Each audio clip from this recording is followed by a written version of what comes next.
Buenas tardes, voy a hablar sobre la parte de mi tesis y es propuesta de entrenamiento de la fuerza hipertrófica con electroestimulación muscular en usuarios de 27 a 32 años del gimnasio Ortegas Life Fitness. Bien, vamos a iniciar con una pregunta. ¿Qué necesitamos para entender el proceso de la hipertrofia? Será un largo recorrido, donde vamos a iniciar desde la parte de la morfología, sobre la parte de la fisiología, los procesos y los mecanismos de esta. Posteriormente vamos a hablar sobre el tema secundario de lo que es la electroestimulación, cómo funciona del mismo modo, sobre su mecanismo, sobre la parte fisiológica y los modos de entrenamiento. Bien, hablemos sobre la morfología del sistema muscular. Vamos a empezar. ¿Qué es lo que compone el sistema muscular? El músculo. Así que, ¿qué es el músculo? La Target en el año 2006 nos comenta que el músculo es un órgano capaz de disminuir su longitud, entre paréntesis, contraerse. Por eso aquí lo que estamos observando es un bíceps generando un movimiento, porque eso es lo que genera un movimiento, una contracción muscular o la parte de acortamiento. Después vemos cómo llega a su fase excéntrica, que es la parte donde se relaja en cuestión del movimiento del músculo agonista. Cuando hablamos también de fibras musculares, porque ¿qué es lo que compone un músculo? Las fibras musculares. Entonces ya vamos observando cómo vamos pasando de paso a paso para entender posteriormente lo que es la hipertrofia y su proceso junto con sus mecanismos. Bien, entrando en la parte de las fibras musculares, que son las que componen los músculos, Schoenfeld en el año 2017 nos dice que va a haber dos tipos de fibras musculares, las tipo 1 y las tipo 2.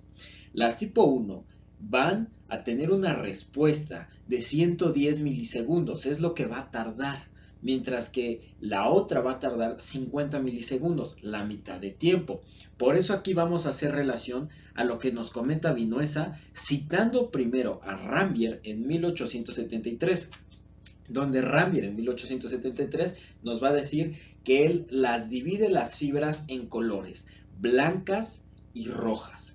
Por eso aquí lo que podemos observar en la imagen, donde está señalando la parte del puntero, va a haber unas que va a haber mayor puntitos de color rojos y otro menos, ¿ok? Que esto va a hacer referencia a la otra persona o al otro autor que cita Vinuesa en el 2016, que es Peter y colaboradores en 1972, donde él las va a dividir en ST y en FT, donde van a ser las ST lentas y las FT rápidas, donde una va a tener una actividad ATP pasa pequeña, mientras que la otra va a tener una elevada. Muy bien, ya hablamos prácticamente sobre lo que es el músculo. ¿De qué está hecho el músculo? ¿Qué lo conforma? Que son la parte de las fibras musculares. ¿Cuál es la parte o la función del músculo? Que es la contracción. Pero ¿cómo se va a dar la contracción? Así que en este caso vamos a citar a Vinuesa en el 2016, que nos comenta lo siguiente, que la membrana, o también llamado sarcolema, está polarizada de tal forma que existe una diferencia de potencial entre el exterior y el interior de la membrana, siendo que el exterior va a tener una polaridad positiva y el interior va a tener una polaridad negativa. Esta situación mantendrá un desequilibrio iónico fisiológico entre las distintas sustancias interiores y exteriores de la célula muscular. Ojo, aquí cuando estamos hablando de las sustancias entran puntos muy importantes, porque vamos a hablar sobre el potasio, el sodio y el calcio, que van a tener ciertas tareas de gran importancia para la contracción muscular. En algún momento una va a salir y otra va a entrar, y una va a generar que libere un seguro para que se pueda generar la contracción muscular. Así que vamos a llegar en ese punto, donde dice, al llegar el impulso nervioso a la membrana, que recordemos que la contracción muscular se da cuando llega el impulso nervioso, ¿sale? Todo se trabaja mediante la parte del impulso, el potencial de acción, tomando en cuenta la ley del todo nada, que muy pronto lo vamos a hablar, ya en posteriores diapositivas. Bien, así que al llegar la parte del impulso nervioso, hace que cambie de polaridad, produciendo una serie de reacciones en cadena. El desplazamiento de las sustancias entre el exterior y el interior de la célula, de tal modo que sale el potasio y el sodio va a entrar para ajustarse de nuevo la parte de la polaridad. Bien, la liberación en el interior del calcio, que una vez suelto se desplaza y anula la acción de la troponina, que va a ser una proteína inhibidora que de tal modo va a generar un capuchón que impide la acción de los puentes de miosina. Así que una vez que llega el calcio, lo que va a hacer liberarlo, y una vez que esté liberado, lo que va a generar es que se pueda producir la parte de una contracción muscular. Bien, ahora ya hablamos, vamos a ir paso por paso, diapositiva por diapositiva. Ya tomamos en cuenta al músculo, lo que lo compone, cómo se genera la parte de la contracción. Podemos definir ahora la capacidad importante sobre esta tesis, la fuerza, que la fuerza, citando a Vinoes en el 2016, dice que la capacidad neuromuscular que permite mediante la contracción muscular, justamente lo que comentamos en la anterior diapositiva, deformar, frenar, parar, soportar, superar y o impulsar una oposición o resistencia tanto interna como externa del organismo. Bien, ahora, no nada más va a existir la fuerza como tal, eso es hablando de un modo general, porque existen distintos tipos de fuerza. Vittori en 1990 y Meléndez en 1991, siendo citados por García Manso, Cuadrado, Sainz y Pablo Abuela en 2006, dice que ambos autores realizan una clasificación en parte de los conceptos de fuerza activa y fuerza reactiva. Bien, cuando hablamos sobre la parte de fuerza reactiva, esta tendremos un ejemplo, el método pliométrico. Es decir, cuando hablamos de fuerza reactiva significa que esto es la fuerza generada por la parte de la deformación muscular, ¿sale? Y podemos verlo efectivamente sobre la parte de la pliometría, donde lo que vemos es que tiene que ir primero antecedida por una parte o una fase excéntrica, posteriormente una fase isométrica y luego una fase concéntrica. Lo que hace es deformar, tomando en cuenta como si fueran los músculos como una especie de ligas, y entonces, ¿qué se vuelve más fuerte? Una liga que está así o una liga que se llega a deformar y después es soltada. Ese potencial generado es donde se toma en cuenta la parte de la fuerza reactiva. Cuando hablamos de la fuerza activa es que no va a haber como tal la parte de una deformación. Bien, en este caso nosotros nos vamos a enfocar en la fuerza activa, que es la que comúnmente podemos observar en el gimnasio. Ahora, vamos a hablar sobre la parte de los componentes de la carga, porque ojo, ya hablamos sobre la fuerza y sus tipos. Nos vamos a enfocar sobre la fuerza activa. Y entonces, ¿qué componentes vamos a manejar para la parte de ese tipo de fuerza? Bien, primero necesitamos entender los componentes para posteriormente saber por qué los estamos poniendo en otras diapositivas. Así que cuando hablamos de la intensidad, tomando en cuenta lo que nos comenta García Manso, dice que aquellos parámetros que nos dan la información sobre la intensidad de las resistencias utilizadas en cada movimiento, dando por aceptado que el gesto que se realiza al máximo potencial de ejecución, y nos dice que es la determinación de la carga correspondiente a la repetición máxima, el 1RM. El 1RM es una de las medidas más comúnmente utilizadas en la parte de gimnasios. Así que por eso es que esto hace referencia a García Manso al 1RM, tomando en cuenta ciertos porcentajes, es decir, vamos a observar sobre los parámetros de cómo poder medir la fuerza en cuestión de la hipertrofia o en cuestión de la fuerza máxima o en cuestión de la fuerza resistencia con los valores del 1RM, pero ahorita vamos a entrar en ese tema. El segundo va a ser la parte del volumen, porque aquí estos componentes irán de la mano, deben de tener una relación. Nos dicen que el volumen va a ser medido en repeticiones, que es la cantidad de levantamientos que se realizan en una tanda, ejercicio, entrenamiento, semana, mes o año, ¿ok?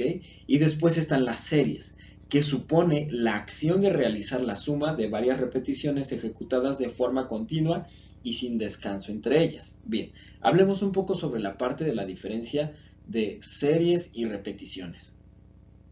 Cuando hablamos de las repeticiones, digamos, son 5 repeticiones, 4 series. Entonces, 5 repeticiones, hacemos 1, 2, 3, 4, 5, llegamos a la quinta. Al terminar la quinta, terminamos la primera serie, que es un conjunto de repeticiones, ¿ok? Y después vamos a ir por el segundo conjunto, otra vez, otras 5. Entonces, entre esta y esta va a haber un descanso, pero entre repetición y repetición como tal, no habrá un descanso. Bien, tomando en cuenta la parte de la recuperación, vamos a hacer algo o vamos a hacerle caso sobre lo que citó García Manso en la parte de 1996, que dice la ley de Engelgard. Esta nos dice que a medida de la intensidad va a ser también la parte del descanso. Y aquí es donde nosotros podemos observar en esta imagen donde nos dice que de los 10 a la parte de los 15 segundos tenemos la recuperación de oxígeno. Para los fosfágenos va de los 2 minutos a los 5 minutos. Y así, etcétera, etcétera, etcétera. ¿Por qué? Porque esto va en medida de la intensidad de nosotros cómo vamos a estar entrenando. Ahorita vamos a hablar específicamente sobre cómo va a estar la parte del descanso, haciendo caso a lo que nos comenta García Manso. Bien, ahora sí, como les comentaba, cuando hablamos de 1 a 5 repeticiones, mejora la coordinación y hay una elevada respuesta hormonal. Pero ojo, hay que tomar en cuenta también la intensidad, por supuesto. ¿Por qué? Porque la intensidad, si es por debajo, no va a entrar dentro de nuestro umbral óptimo para el trabajo. Entonces, de 1 a 5 repeticiones, tomando en cuenta que va a ser del 90 al 100% del 1RM, tomando en cuenta como parámetro que el 100% es lo máximo que una persona puede cargar. Por eso es que estamos tomando en cuenta que solo puede hacer una repetición o 5 repeticiones. Bien, de 6 a 8 repeticiones lo que nosotros vamos a encontrar va a ser una congestión muscular, respuesta anabólica elevada y media respuesta en cuestión de la catabólica. Cuando hablamos de 9 a 12 repeticiones, va a haber una elevada respuesta anabólica, fuerte respuesta catabólica y mejoras en el aumento del volumen muscular. Ahora, tomando en cuenta sobre la parte de 3 a 20 repeticiones, va a haber una moderada respuesta anabólica, respuesta catabólica intensa y mejora de la resistencia, obviamente tomando en cuenta resistencia muscular. Ahora, tomando en cuenta todo esto de los parámetros que nos está comentando, García Manso dice que aproximadamente de 6 a 12 repeticiones es lo óptimo para la búsqueda de la hipertrofia muscular. Si nos vamos sobre la parte de lo que nos comenta en cuestión de porcentajes de la intensidad, lo idóneo es también tomar del 60 al 80%, de 6 a 12 repeticiones. ¿Por qué? Porque también esto va en relación la intensidad conforme también la parte del volumen. Bien, la fatiga, que ahorita vamos a entrar un poco también en ese criterio. La fatiga, Barbani 1990, como se citó Juan Manso y Manuel Valdieso, José Caballero en 1996, dice que dentro de las definiciones que nos otorga García Manso, citando a otros autores, nos da lo siguiente sobre la parte de fatiga, que dice que es un estado funcional de significación protectora, transitorio, irreversible, expresión de una respuesta de índole homeostática, ojo, homeostática, tomando en cuenta que el organismo siempre va a buscar estar en una homeostasis, en un equilibrio, a través de la cual se impone de manera ineludible la necesidad de cesar o cuando menos reducir la magnitud del esfuerzo o la potencia de trabajo que se está efectuando. Bien, prácticamente ¿qué podemos encontrar y destacar de esto? Es que a nosotros no nos conviene generar un estado de fatiga muy grande porque como lo dice aquí, dice que lo que va a tratar de buscar también el organismo es cesar o por lo menos bajar la intensidad. ¿Sale? Un trabajo de fatiga mal, muy mal dosificado, lo que va a hacer es, como se dice coloquialmente, quemar al entreno. Bien, hablemos sobre la hipertrofia. Tomando en cuenta y haciendo un pequeño punto antes de iniciar con el tema de hipertrofia y recurriendo a todo lo que hemos estado observando, hablamos sobre las 6 a 8 repeticiones entre el 60 al 80% del 1RM y tomando en cuenta descansos de 1 minuto a 1 minuto 30 segundos. ¿Okay? Eso haciéndole caso a la ley de Engelgard. Bien. Ahora, con lo que comentaba sobre la parte de la fatiga, Vinuesa 2016 también nos dice que un músculo fatigado es un músculo intoxicado. ¿Pero por qué hablamos de eso? Eso también va a entrar sobre la parte del estrés metabólico. Me recorreré un poco. Bien, la parte del estrés metabólico hace referencia a la acumulación de metabolitos, de desechos metabólicos. Uno de esos, la acidosis láctica. Por eso es que se toma en cuenta que un músculo fatigado, como lo comenta Vinuesa, es un músculo intoxicado. Bien, ahora, por parte de la hipertrofia, nosotros vamos a encontrar una definición por Schoenfeld del año 2017 que dice que sobre la hipertrofia muscular es el incremento del volumen del tejido muscular, Schoenfield 2017, mientras que Vargas en 1998, citado por Luciano 2013, le define como el aumento de la sección fisiológica transversal de los músculos provocando por el engrosamiento de las fibras musculares y por el número de tejidos capilares en el tejido muscular, adaptación morfológica causada por el entrenamiento de la fuerza. Puntos muy importantes. Nos está hablando sobre la sección transversal, que ahorita es lo que vamos a comentar en las siguientes diapositivas, y generada por un entrenamiento de la fuerza. Por eso es que la propuesta también sobre un entrenamiento de la fuerza. Ahí ya vamos hilando esos pequeños puntitos sobre también la parte del título. Bien. Ahora, tipos de hipertrofia. Encontramos de una manera muy general, citando a Vinuesa en el año 2016, nos dice que va a haber una hipertrofia sarcoplasmática, que dice que va a haber un aumento de la cantidad del plasma sanguíneo en el espacio de las fibras. Y también nos comenta, tomando en cuenta lo que yo les comentaba, que va a ser entre el 60 al 80% del 1RM, trabajando esas intensidades. Pero él nos dice que van a hacer repeticiones entre 9 a 12 repeticiones. Ahora, tomando en cuenta también la parte de sobre la hipertrofia, también va a estar la hipertrofia sarcomérica, donde nos dice que va a haber un incremento de la densidad muscular gracias al aumento del número de tamaño de los elementos contráctiles, es decir, las miofibrillas. ¿Cómo se consigue este tipo de hipertrofia? Bien, ahora, tomando en cuenta los porcentajes que ya habíamos comentado, esta va a ser más alta en cuestión de intensidad, entre el 80 al 85%. Y si vemos la diferencia, que esta es de 6 a 8 repeticiones, a esta que va a ser de 9 a 12, ¿por qué? Porque a mayor carga, menor repetición. Ahora, sobre lo que nos comentaba Schoenfield en el 2017, nos dice que va a haber hipertrofia en paralelo y también hipertrofia en serie. Bien, ¿qué quiere decir esta parte? La hipertrofia en serie nos dice que dentro de lo que es las unidades motoras es que se van a ir aumentando, es decir, tenemos aquí una unidad motora y aquí va a haber otra, y entonces después va a haber otra, y lo que va a ir formando es una cadena, o va a ser una hipertrofia en serie. Sin embargo, cuando nosotros hablamos de la hipertrofia en paralelo, hablamos de la sección transversal del músculo, es la que nosotros vamos a ocupar. Y lo que nos dice Schoenfield en el año 2017 dice, los protocolos tradicionales de ejercicio, la mayor parte de incremento de la masa muscular resulta del aumento de la adición del sarcómero en paralelo. ¿Ok? Prácticamente nos está diciendo que un trabajo de musculación clásica, o lo que normalmente se realiza en el gimnasio, es un aumento de la parte de la sección transversal, o también llamada hipertrofia en paralelo. También tenemos estas dos, global y selectiva. Vinuesa, igual en el año 2016, nos dice que la selectiva, como su nombre lo dice, va a seleccionar un tipo de fibra muscular en específico, es decir, un ejemplo, hipertrofia para las FT tipo 1, ¿ok? Para las ST, o para las tipo 1, tipo 2, etc. Bien, ahora, sobre la parte global, aquí dice, y como su nombre lo dice, va a ser una hipertrofia global, que no solo se va a enfocar en un tipo de fibra muscular. Muy bien, sobre los mecanismos de la hipertrofia. Tomamos en cuenta que para la hipertrofia vamos a seguir tres mecanismos sugeridos por Schoenfield en el año 2017. Uno de ellos va a ser la parte de la tensión mecánica.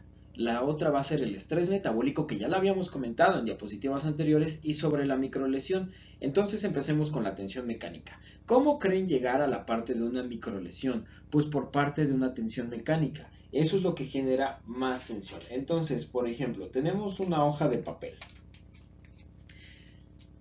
¿Cómo será más fácil romperla? ¿Contrayéndola o generando una tensión mecánica? Entonces, hagamos la prueba. Aquí se está doblando, pero cuando nosotros generamos una tensión mecánica, generamos una microlesión. Entonces, ¿en dónde se puede ver reflejada la parte de una tensión mecánica? Sobre la parte de dándole énfasis a una contracción excéntrica. ¿Cuál es la función del bíceps? Contraerse, por supuesto, porque es un músculo, pero también habla sobre una flexión. Entonces, ¿cuál es su fase excéntrica? La extensión, y su fase concéntrica, la flexión. Cuando la resistencia que se opone ante el músculo le va a dar énfasis en cuestión de la fase excéntrica, es donde se genera mayor tensión mecánica y por ende la microlesión. Cuando hablamos del estrés metabólico, estamos hablando de lo que ya habíamos comentado, que es una acumulación de metabolitos por medio de la fatiga, porque son desechos o residuos que quedaron por parte del entrenamiento, que nos va a ayudar sobre la parte de la mejoría o en cuestión de la hipertrofia, porque como ya habíamos comentado, generamos en el entrenamiento una tensión mecánica. Por ende, por estar entrenando generamos un estrés metabólico, generamos una microlesión que necesitamos para que el cuerpo busque su homeostasis, para que genere una supercompensación, para que pueda soportar posteriormente una carga y sea mucho más fuerte, pues generar todos estos tipos de mecanismos. Bien. Ahora, hablemos sobre la parte de la electroestimulación neuromuscular. Bien, esto vamos a tomar en cuenta lo que nos dice Pombo Rodríguez en el 2004. Dice que la fibra muscular presenta la capacidad de responder motoramente cuando provocamos cambios eléctricos en su ambiente biológico. Tomemos en cuenta que la parte de la respuesta del músculo, que es la contracción, va a ser por medio de potenciales de acción, ¿sale? Y entonces, por eso esto es lo que nos dice, cambios en su ambiente biológico, obviamente en la parte eléctrica, donde nos dice también que las modulaciones o pulsos de media frecuencia clásica están formados por impulsos sinusoidales de doble amplitud, es decir, positiva y negativa simultáneamente. Es decir, cuando nosotros trabajamos con un electroestimulador muscular, lo que tenemos que utilizar, como él lo estuvo diciendo, van a ser impulsos sinusoidales de doble amplitud, donde nosotros vamos a tener un ánodo y un cátodo. ¿A qué hace referencia la parte del ánodo y cátodo? Lo que nosotros podemos observar es que va a tener un polo positivo y un polo negativo. ¿Ok? Entonces esto es lo que nos va a ayudar por parte de las modulaciones de media frecuencia, que justamente cabe destacar que con la que nosotros vamos a trabajar, que son corrientes rusas, son de media frecuencia. Bien, corrientes rusas. Hablemos un poco sobre la parte de las corrientes rusas. ENM significa electroestimulación neuromuscular. Entonces dice que era una técnica utilizada sobre todo por la parte de los fisioterapeutas, que empleaban para recuperar los músculos atrofiados después de largos periodos de inactividad. Esta técnica empezó a utilizarse como método de entrenamiento en la antigua Unión Soviética, en la década de 1960 en la Academia de las Ciencias del Deporte de Moscú, bajo la dirección del profesor Kots. Punto muy importante en este caso, porque cuando nosotros encontremos bibliografía, va a encontrar como corrientes rusas o también van a ser denominadas corrientes Kots. Bien, Kots desarrolla e investiga en profundidad esta onda, basándose en que el hombre no puede alcanzar voluntariamente la máxima activación del músculo. Aquí está tocando otro punto considerable y muy importante. Vinuesa en el año 2016 de nuevo nos comenta que una persona sedentaria es capaz de reclutar el 30% de las fibras musculares, mientras que una persona entrenada y con adaptaciones es capaz de reclutar el 90%, dejándose un 10% como una reserva. Bien, ahora hablemos sobre los métodos de entrenamiento con electroestimulación muscular. Aquí tanto Weineck en el 2005 y Vinuesa en el 2016 nos comentan dos puntos muy importantes. Y ojo, también agregando, y solo que no estuvo aquí en la parte de las diapositivas, Pombo en el 2004. Weineck, Vinuesa y Pombo Rodríguez nos comentan lo siguiente, que es conveniente o recomiendan mejor no trabajar el método de electroestimulación muscular para sí mismo, como si fuera un propio método en sí.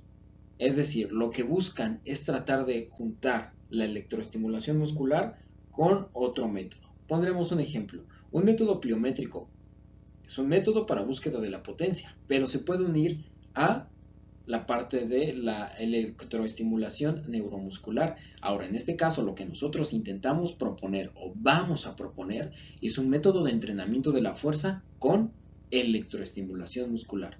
Es decir, esta debe de ir acompañada de otro método para que sea más eficiente. Ahora, Hablemos un poco sobre los umbrales y el reclutamiento de las fibras musculares. Como ya les había comentado, la ley del todo nada. ¿Ok? Esto prácticamente nos dice que el músculo debe ser excitado con una cierta intensidad en cuestión de su potencial de acción. En este caso, si el potencial de acción está, aquí está la parte de su umbral, si el potencial de acción está por debajo, el músculo no va a responder. Si el potencial de acción llega correctamente a su umbral, el músculo va a responder, va a generar una contracción. ¿Sale? Ahora, si el potencial de acción es más alto que el umbral del músculo, no pasa nada, no va a contraerse con mayor fuerza. El músculo siempre va a contraerse con la fuerza que tiene. Entonces prácticamente nos dice que mientras esté por abajo no sirve, que mientras esté por arriba o aquí va a servir del mismo modo. Por eso es que la ley del todo nada, o no funciona o funciona prácticamente. Bien, hablemos un poco sobre la ley de la talla. Aquí también ya estamos hablando sobre los umbrales. Y esto es lo que nos comenta Vinoz en el 2016, que dice: en trabajos que requieren solo hasta el 30% de la máxima fuerza que es capaz de manifestar un grupo muscular, se activan prioritariamente las fibras lentas o ST. En esfuerzos entre el 30% y el 50%, cuando las ST están fatigadas, se activan la parte de las fibras rápidas o FTA. Y en trabajos que exigen aplicar más del 50% de la fuerza muscular máxima, es cuando se reclutan las fibras rápidas FTB. Vino en el 2016. Prácticamente nos está diciendo que a menor intensidad del trabajo, y lo podemos todavía regresar en cuestión de la intensidad. Un ejemplo, podemos decir que por debajo del 30% del 1RM, las fibras ST son las que se van a reclutar, porque son las que se necesita en cuestión de menos fuerza. Bien, ahora, cuando una está fatigada es donde también va a entrar la otra. Y si el esfuerzo es muy grande es donde van a entrar las FTP. Ahora, tomando en cuenta en cuestión ya de electroestimulación muscular y haciéndole caso sobre la frecuencia de onda, nos dice lo siguiente: en un trabajo de esfuerzo progresivo se reclutarán primero las unidades motoras ST con frecuencia de 10 Hz, para con posterioridad, en función del refuerzo requerido, ir aumentando la frecuencia hasta el límite de los 15 Hz. Aquí estamos hablando de la frecuencia de onda, que muy pronto vamos a entrar en ese tema. A continuación se sumarán las unidades motoras FTA hasta un 45 sobre los hercios, y posterior las FTB con 60 hercios. Vino en el 2016. Bien, adelantando un poco sobre los temas. Cuando hablamos de los hertz, hablamos de la frecuencia de onda. La frecuencia de onda nos va a ayudar para conocer también de cierta manera la intensidad aplicada en cuestión de la electroestimulación. Ahora, entrenamiento con electroestimulación muscular. Con lo que nos sugiere Pombo Rodríguez, en el 2004 nos dice que una frecuencia de trabajo tiene que entrar entre los 50 a los 70 Hz, hablando sobre la parte de la hipertrofia, con duración de contracción de 6 a 8 segundos, duración de reposo de 4 a 8 segundos y repeticiones de 60 a 130 repeticiones. Bien, ahora, ¿qué test vamos a manejar para la parte de la tesis? Nosotros los test que vamos a utilizar va a ser el test del 1RM ocupando la fórmula de Britsky, y vamos a ocupar la fórmula para la parte de la masa muscular, sugerida en el 2005. Bien, ahora, tomando en cuenta este punto, lo que podemos observar es que aquí hay una fórmula. La que nosotros vamos a ocupar es la fórmula de Britsky. ¿Por qué Britsky? Britsky es una de las tantas fórmulas que están para la parte de, del 1RM. Por ejemplo, tenemos la de Lander, tenemos la fórmula de Epley y la de O'Connor. Sin embargo, tanto Lander como Britsky fueron aceptadas o fueron las que tuvieron mayor puntaje gracias a la parte del coeficiente de relación de Pearson. En este caso, el coeficiente de correlación de Pearson nos comenta que sobre la cercanía del 1RM va a ser de 0.97. Por eso es que Britsky, a pesar de que es una de las más famosas y una de las más aceptadas, también es una de las más exactas. Por eso es que vamos a utilizar esa. También fue utilizada por la parte de una tesis en cuestión igual de entrenamiento de la fuerza. Ahora, lo que nosotros estamos observando de la ecuación es que nos va a decir sobre la parte de peso levantado entre, se abre paréntesis, 1.0278 menos 0.278 por las repeticiones. Entonces aquí lo que podemos observar es que tenemos que fueron 10 repeticiones, se cargaron 15 kilos y el total y el 1RM es de 20 kilos. Vámonos a otro ejemplo. Lo que fueron cargado aquí fue el total de 4 repeticiones. Se cargó un total de 22.5 kilos y el 1RM es de 24 kilos. Bien, ahora, la otra fórmula que nosotros vamos a ocupar para la parte de la masa muscular, porque este test es para la parte de la fuerza.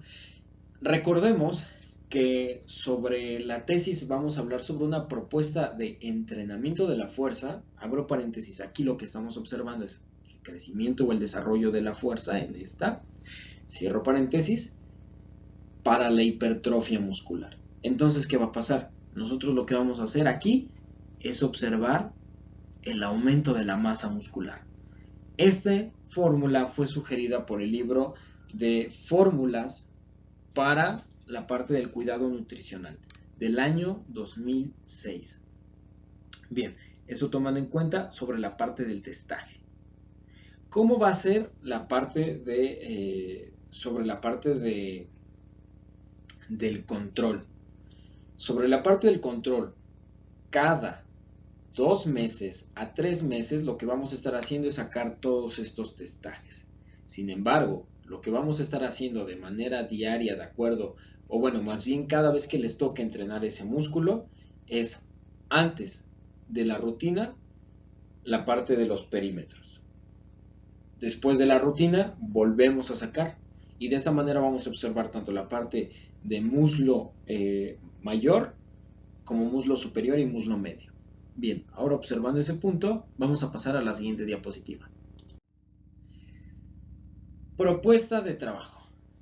En la propuesta lo que nosotros vamos a estar observando va a ser lo siguiente. Punto número 1, nos vamos a encontrar con esta pequeña tablita. Lo que es de color amarillo son los días de trabajo de pierna, que obviamente lo que vamos a trabajar es la parte del tren inferior. Lo que vamos a buscar, tomando en cuenta las recuperaciones que ya habíamos visto anteriormente, es una recuperación de 72 horas para la síntesis de proteínas.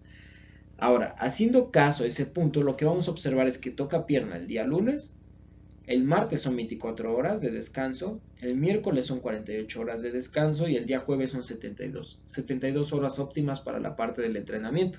Y lo mismo va sucediendo. Aquí lo que estamos observando son propuestas o posibilidades. Lo que vamos a hacer es le vamos a dar a elegir a la persona que elija qué día. Si dice yo quiero los días martes, entonces buscamos los días martes va a entrenar. Así que la siguiente vez que le toque pierna será un día viernes. Y así. Si la persona nos dice, es que yo voy a tener que empezar desde la parte del día lunes, y así es como nosotros vamos a ir encontrando los días que les va a ir tocando la parte de entrenar pierna. Eso por un lado. Ahora, lo que se estuvo observando en ese momento es que fuera de 72 horas como mínimo. Bien, ahora tomando en cuenta sobre la parte de la propuesta, en este caso lo que vamos a observar, el ejemplo, o más bien la propuesta no completa por el tamaño de la imagen, es que está hasta la tercera semana. Lo que va a observar aquí es que va a haber 3 semanas de adaptación fisiológica y también de adherencia. ¿Por qué 3 semanas? Tomando en cuenta que una adaptación fisiológica se da de los 15 a los 21 días, vamos a tomarnos por ese momento estas 3 semanas. Y ahorita empiezo a hacer énfasis por qué mientras vaya desglosando la parte del entrenamiento. La frecuencia de entrenamiento del músculo va a ser 2 veces por semana, como se puede observar aquí. Ahora, la intensidad de trabajo, que era algo que ya habíamos comentado, va a ser del 50% del 1RM. Después tenemos frecuencia de onda, que no va a ser utilizada todavía la parte de la electroestimulación. Vamos a hablar sobre la parte del tiempo de contracción, que aquí vamos a poner un tiempo per se en sí, porque va a hacer más énfasis cuando entre sobre el apartado de electroestimulación muscular. Bien, ahora, entonces tenemos sobre la parte de contracción en reposo, que también entra el tiempo, donde no vamos a hacer en este momento mucho caso, porque esto es donde vamos a entrar más énfasis cuando entre sobre la parte de la electroestimulación, pero sí está marcado entre que van a ser 2 segundos y van a ser 2 segundos. Ahora, cuando hablamos de las repeticiones, va a ser un total de 13 repeticiones, series 3, ejercicios 3 por grupo muscular. Vamos a tomar en cuenta que la densidad o el tiempo de descanso va a ser de 1 minuto 15 segundos. Aquí ya va a entrar ahora sí sobre la parte de la musculación los tempos, que va a ser 1, 1, 1, es decir, 1 tanto para la fase concéntrica, 1 para la fase isométrica y 1 para la fase excéntrica. El tiempo total, el volumen total va a ser de 117 repeticiones. Ahora, entra la segunda semana. Aquí va a entrar el 50% de trabajo. Hasta ahorita mismos parámetros, sin embargo en las repeticiones vamos a bajar una repetición. Cuando hablemos de las series va a aumentar una serie. Y cuando hablemos de los ejercicios van a ser los mismos ejercicios. Va a aumentar el descanso, 5 segundos, de 1 minuto 15 a 1 minuto 20. Y ahora aquí, ojo en esta parte importante. Van a aumentar los tempos. Vamos a tener 3 para la fase concéntrica y 4 para la fase isométrica. Y el volumen aumenta considerablemente a 144 repeticiones por sesión. Bien, ¿a qué hace referencia el 3-4-1? Que como ya había comentado son los tempos de la fase de la contracción. Bien, aquí nos está comentando que van a ser 3 para la fase concéntrica. 101, 102, 103. Cuando hablemos de una fase excéntrica es de 1. Y cuando hablemos de una fase isométrica es de 4. Entonces bajamos en 1, pero nos quedamos a la mitad a 90 grados para que siga la parte de una contracción muscular y nos quedamos 4. 1, 2, 3, 4. Bajamos en 1. Y otra vez, 1, 2 y así. De ese modo es como se va a estar trabajando. Por eso es que hay énfasis en los tempos. Ahorita comento por qué estamos haciéndolo de esa manera. Bien, ahora sí, vamos a dar, hablando sobre la parte de la adaptación, electroestimulación. Bien, primero toquemos estos dos puntos importantes. ¿Por qué estas 2 semanas están, o bueno, más bien, por qué las 3 semanas están al 50%? ¿Por qué una no va a tener tempos? ¿Por qué la otra va a tener tempos? ¿Y por qué la otra ya va a meter la electroestimulación? Por parte de la experiencia trabajando en el gimnasio, que llevo ya, como ya se había comentado, en un trabajo desde hace mucho tiempo, es que sobre el año que llevo trabajando en el Ortegas Life Fitness y los 4 meses que trabajé en el Power Hard Gym, observé que las personas, después de haberle sacado el test del 1RM, por lo regular trabajaban por debajo de su umbral. Entonces, lo que hacía es que se les hacía muy pesado el entrenamiento trabajando al 50% de su 1RM. Y también en la mayoría de las personas se veía, o más bien se consideraba, que no tenían una buena adaptación neural. ¿Por qué? Porque lo que sucedía es que no soportaban una carga que en teoría era por debajo del umbral, es decir, un ejemplo, el 50% del 1RM. Al generar esa adaptación neuronal, que es decir, la mejora del reclutamiento de fibras musculares, que ya vimos que una persona sedentaria tiene el 30% de la capacidad y una persona adaptada tiene el 90% de la capacidad del reclutamiento de fibras musculares, que ojo, esto también tiene que ver que de unas 5 repeticiones está la mejora de la coordinación intramuscular, todo va de la mano. Pues aquí no se refleja muy buena capacidad en la mayoría de las personas. Así que por eso es que aquí estamos trabajando para que se empiecen a adaptar al peso.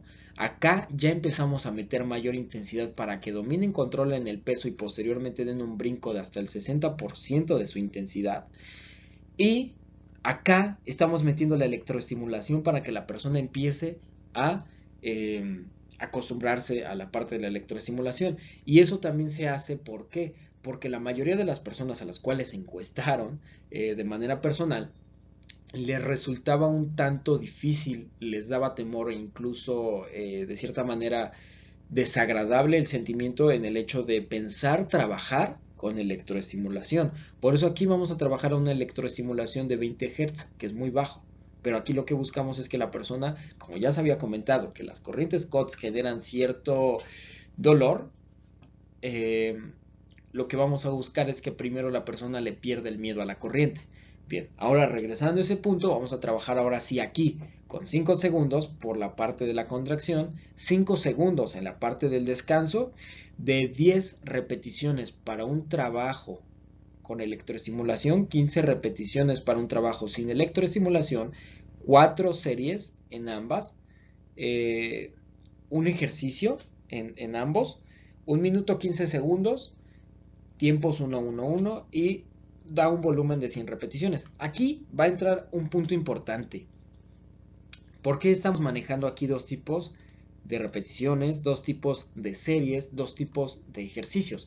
Porque aquí lo que nos comentaba Pombo Rodríguez en el 2004 justamente y apoyando lo que ya venía comentando, lo de Weineck en el 2005, Vinués en el 2016, que sobre el apartado de trabajo no debe, bueno, más bien es conveniente trabajar una contracción no voluntaria o involuntaria con una voluntaria. Por eso es que se está observando de este modo.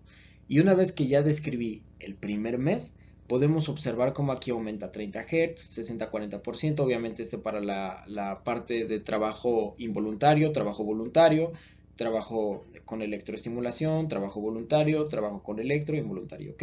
Todo lo que esté del lado izquierdo es trabajo con electroestimulación, todo lo que esté del lado derecho, trabajo voluntario, contracción voluntaria de manera clásica. Entonces ya de esta manera ustedes ya pueden ir leyendo cómo va a ir generando la parte de la propuesta. Lo que vamos a ir observando, eso sí, es que aquí se va a meter un método de oleaje, ¿ok? Esto es una de las cosas que sí va a cambiar dentro de estos meses, lejos de pasar de aumentar la intensidad, que también es considerable porque cada mes voy aumentando los hertz, pasamos de 30 a 30, ahora 40 hertz. También vamos a meter semanas sin trabajo con electroestimulación como lo es acá y semanas de recuperación. Las de recuperación por el principio de supercompensación y semanas sin electroestimulación para evitar que las personas se acostumbren de una manera muy rápida a estas. Porque lo que tratamos de hacer es que romper la homeostasis del cuerpo. Por eso es que no buscamos tanto como tal la parte de que se acostumbren. Y bueno, esto es todo por